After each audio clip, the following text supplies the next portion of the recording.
Buntut dugaan penganiayaan yang menewaskan Mahsa Amini, pemerintah Amerika Serikat menjatuhkan sanksi kepada polisi moral Iran.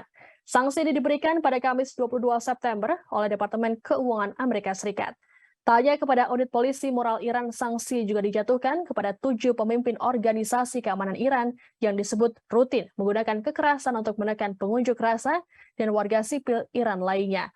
Menteri Keuangan Amerika Serikat Janet Yellen dalam pernyataannya mengecam aksi brutal tersebut.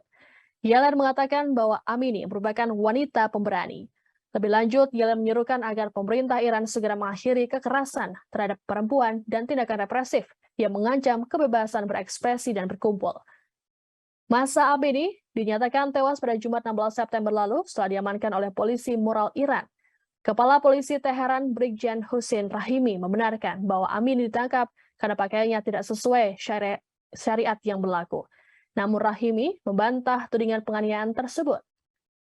Sementara itu, Korps Pengawal Revolusi Islam Iran atau IRGC meminta pengadilan untuk mengadili orang-orang yang menyebarkan rumor.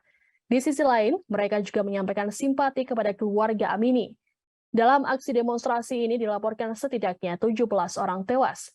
Selain peringatan akan mengadili demonstran, Iran juga telah memblokir akses media sosial Instagram dan WhatsApp.